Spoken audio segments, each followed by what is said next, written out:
જીતેન્દ્ર રાઠોડનું.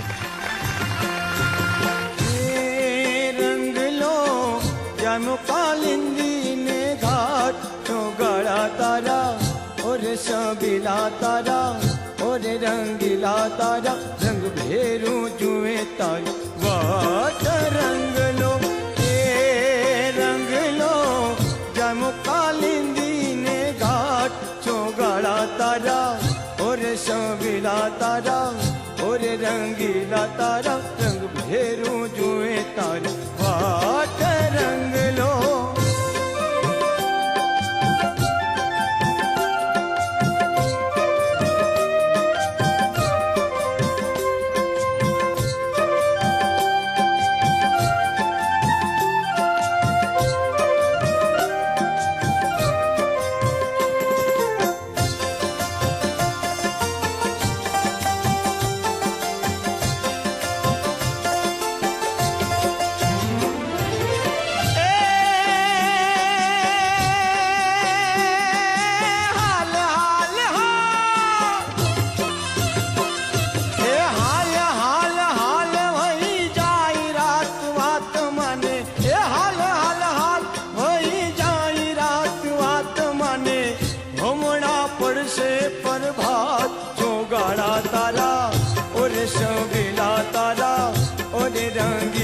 तारा रंग भेरू जुए तार ए वाट रंग लो ए रंग लो जामो कालिंदी ने घाट जो गाड़ा तारा और शोभिला तारा और रंगीला तारा रंग भेरू जुए तार वाट रंग लो ए रंग लो जामो कालिंदी ने घाट जो गाड़ा तारा शोभिला तारा और रंगीला तारा रंग भेरू जुए तार वाट रंग लो. ખૂબ ખૂબ સુંદર રજૂઆત તમારી સારી રહી. જીતેન્દ્રભાઈ, રંગલો તમે તો જમાવી દીધો, કાયદેસર જમાવી દીધો. ભાઈ, ક્યાંથી આવો છો તમે? હું લીંબડી તાલુકાના બોરણા ગામથી આવું છું. બરોબર બરોબર. આપણે દર્શક મિત્રો વાત કરતા હતા પહેલા એપિસોડમાં કે લોક જીવનની નોખી નોખી બોલીમાંથી નોખા નોખા સૂર, નોખા નોખા ગીત લઈને આવે છે. આ જયારે લીંબડી પરગણામાંથી આવે છે ત્યારે ક્યારેક છબીલા તારા, ક્યારેક સબીલા તારા. સાહેબ, સબીલો એવું મીઠું લાગે આના મોઢેથી. વાહ, ખૂબ સુંદર રજૂઆત. પૂછીએ માનનીય નિર્ણાયક શ્રી બિહારીભાઈને. સબીલા તો સબીલા જ છે ને. આપણી લોક જીવનની ઝાલાવાડની ભાષા છે આ. હું ભલે રાજકોટ રહેતો હું, પણ ઝાલાવાડની ભાષા હું ભૂલી ન શકું. અને એના તો વારસાગત ભાષાની જે શૈલી છે એ ગવાતી આવતી હોય છે. એને સુંદર રજૂઆત કરી છે. અવાજ સારો છે, ગાયકી સારી છે અને પ્રયત્ન ખૂબ સારો કર્યો છે. હવે આગળ એને મહેનત કરવાની રહેશે, કારણ કે હવે પછી છે આપણે લોકસંગીતની સ્પર્ધા છે. એટલે ધન્યવાદ. ખૂબ સરસ. ખૂબ આભાર બિહારીભાઈ. પંકજભાઈ, ખૂબ જ સરસ રજૂઆત જીતેન્દ્રભાઈ. અને કીર્તિભાઈ, અવિનાશભાઈનું વર્ષો પહેલા કમ્પોઝ કરેલું ગીત હજી પણ આપણે ગરબામાં ગાય જ છીએ આટલા વર્ષોથી. આના વગર ગરબા અધૂરા છે. એટલે તો એનું સિલેક્શન સરસ છે એનું. પણ અવિનાશભાઈની 100મી જન્મ જયંતિનું વર્ષ ચાલે છે, એટલે એમને પણ આપણે શ્રદ્ધાંજલિ મુજબ દાદાને યાદ કરવા જોઈએ. એટલે એની આ યાદી ખાસ આવી મને, કારણ કે અમે તો એમના ગીતો સાંભળીને જ બધા શીખેલા છીએ આપણે પણ. અને ખાસ તમે શબ્દોનો વાત કરી ને કે સબીલા, તો મીઠું લાગતું હતું, એટલે એમાં એનું બીજું કઈ પ્રોબ્લેમ નથી, પણ સરસ ગાયું. મધુર, અભિનંદન. તો ખૂબ આભાર પંકજભાઈ. વત્સલાબેન, કેવી લાગી રજૂઆત? વાહ, બહુ સરસ, ખૂબ સરસ.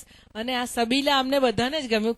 કીર્તિદાનભાઈ, આપે શરૂઆતમાં જ કહી દીધું, પણ સબીલા એના મોઢેથી સાંભળવું બહુ મીઠું લાગ્યું. અને હવે હું જયારે પણ ગાઈશ તો આને યાદ કરીને સબીલા જ ગાઈશ.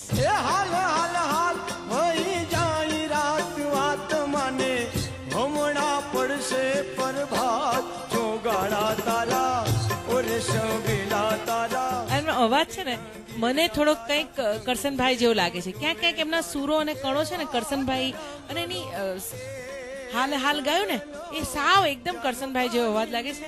અને બહુ પોતાનામાં એ બહુ બિલીવ કરે છે એવું એના અદા પરથી લાગે છે. Is very confident singer. બહુ સરસ, કીપ ઇટ અપ. હવે કોમ્પિટિશન બહુ સ્ટીફ છે, એટલે બહુ હાર્ડ છે, એટલે વર્ક હાર્ડ. ખૂબ ખૂબ આભાર વત્સલાબેન તમારો. અને જીતેન્દ્રભાઈ, નિર્ણાયકોએ તમને નિર્ણય બહુ સારો આપ્યો છે અને સૂચનો પણ સારા આપ્યા છે. આગળ ખૂબ તમારો રંગલો જેમ જમાયો એમ આગળની યાત્રા આગળ તમે જમાવશો. અને આજની સ્પર્ધાને આગળ વધારતા આજની સ્પર્ધાના 5મા ગાયક બોલાવીએ કિરણ ગઢવીને.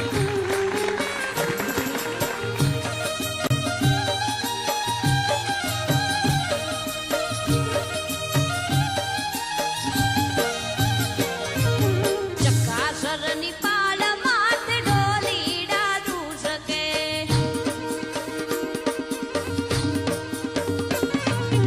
ચકાસરની પાળ માથે ઢોલીડા ધ્રુસકે.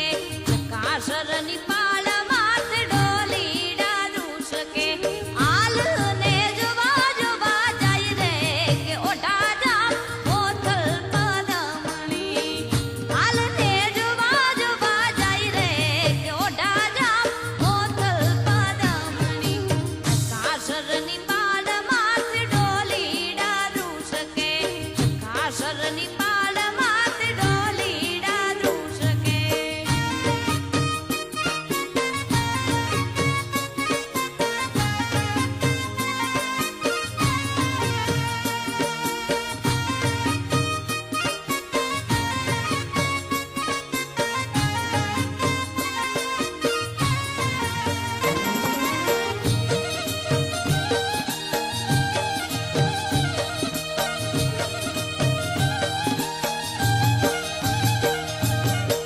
ઢોલીડાને દે સુકાય ઓ તારા ઓરડા. આમાં ઢોલીડાને દે સુકાય ઓ તારા ઓરડા. ઢોલીડાને દે સુકાય ઓ તારા ઓરડા. ઓઢા જા મને મેળી કેરા બોલ રે કે હાલ દે ઓઢા હોતલ પદમણી.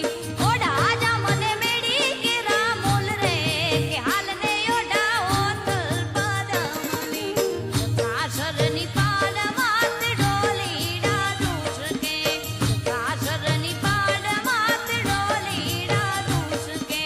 હાલ ને જોવા જોવા જાય રે કે ઓઢા જામ ઓથલ પદમણી. હાલ ને જોવા જોવા જાય રે કે ઓઢા જામ ઓથલ પદમણી. હાલ ને જોવા જોવા જાય રે કે ઓઢા જામ ઓથલ પદમણી. હાલ ને જોવા જોવા જાય રે કે ઓઢા જામ ઓથલ પદમણી.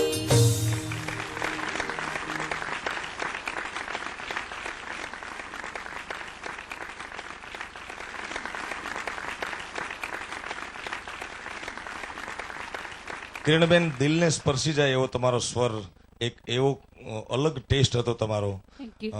આ ચકાસરની પાળ માથે ઢોલીડા ધ્રુસકે એ ક્યાં સાંભળ્યું હતું તમે પેલા? મારી પાસે અચ્છા અચ્છા. આ કઈ વિગત છે આની પાછળ, કઈ કથા છે, ખ્યાલ છે તમને?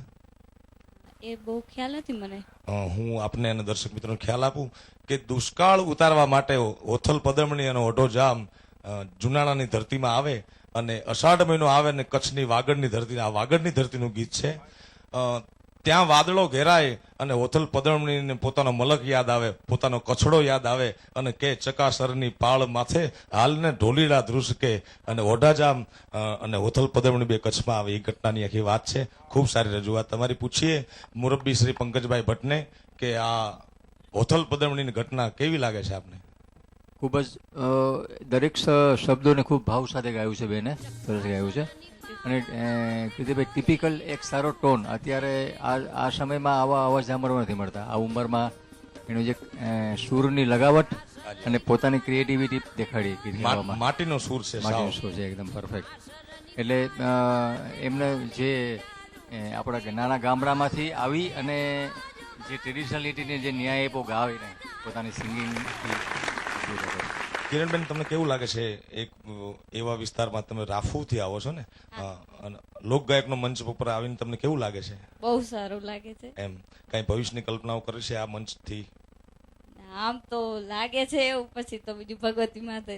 ભલે ભલે, ખૂબ ખૂબ ધન્યવાદ. બહુ સરસ, બહુ સરસ. મુરબ્બી બિહારીભાઈ, એમને ભગવતી માથે ભરોસો છે, તમને એમના ગીત ઉપર કેટલો ભરોસો છે? કીર્તિભાઈ, એક તો ચારણની દીકરી છે, જી ચારણી શૈલીની ઢબ જેને કહેવાય સૂર માટીના આપણા એ એના ગળામાં દેખાય છે.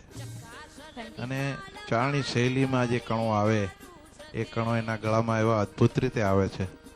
મને લાગે છે કે આનું ભવિષ્ય ઉજળું તો છે જ. અને સુંદર રીતે આપણું જે આ ઓથલ પદમની ઓઢા જામવાળું આ ગીત જે તમે અનેક કાર્યક્રમોમાં ગાયું છે, પણ એ કાર્યક્રમમાં આપણે ગાય છીએ અને એને આજે પહેલી જ વાર જ્યારે સ્ટેજ ઉપર આવે છે ત્યારે એની જે રજૂઆત છે એ દાદ માગી લે છે એવી છે. ખૂબ સુંદર રજૂઆત તમારી. નિર્ણાયકો ખૂબ પ્રભાવિત છે. પૂછીએ મુરબ્બી વત્સલાબેન પાટીલને કે તમે તો એકદમ દોડીને આવી ગયા, આ માટીના સૂર તમને ત્યાંથી અહીંયા સુધી ખેંચી લાવ્યા, તો કેવી અનુભૂતિ રહી તમારી? અદ્ભુત અદ્ભુત, ન શબ્દોમાં વર્ણવી શકાય એટલો અદ્ભુત અવાજ છે. એટલી બારીક બારીક વસ્તુ એને ગળામાંથી ગાય છે કે હું કદાચ એની પાસે એને ગુરુ માનીને બેસી જાઉં ને તો પણ મને આવડે નહીં એ ગાતા, કારણ કે માટીના સૂરો છે, હે ને. અને આમ તો હું એને કહું કે દીકરી છે તું મારી, પણ આ છે ને બધી માવડીઓ છે, મોટી બાપા છે, સંગીતના બાપ છે બધા. અમારી શું મારી શું ઓકાત કે એની સામે ગાઈ શકું એવું મને લાગે. વાહ, ક્યાં બાત છે. વત્સલાબેન, આના સ્વર વિશે કોઈ કવિની કલ્પના છે આવા સ્વર વિશેની કે હવે હું તારા ગાયકીના કે તારા સૂરના વખાણ નથી કરી શકતો, હવે હું તારા સૂરના વખાણ નથી કરી શકતો કારણ કે તને સાંભળ્યા પછી મારા શબ્દોએ સંન્યાસ લઈ લીધો છે. ક્યાં બાત, એવી ક્યાં કઈ બાત. ગાનો માટીનો સૂર હતો. બહુ જ સરસ એનો કંઠ છે, જેટલી સરસ વાલી લાગે છે. અને હું બહુ એકદમ ભાવ વિભોર થઈ ગઈ છું, એટલું સરસ ગાયું એને છોકરી, એટલે મારે સ્ટેજ પર આવવું જ પડ્યું. વાહ, ધન્યવાદ, ક્યાં ધન્યવાદ વત્સલાબેન. દર્શક મિત્રો, આટલી જબરજસ્ત રજૂઆત થી આપણો કાર્યક્રમ લોકગાયક ગુજરાત સિઝન 2 જ્યારે આગળ વધી રહ્યો છે, એ આગળ વધારતા પહેલા આપણે લઈએ એક નાનકડો વિરામ.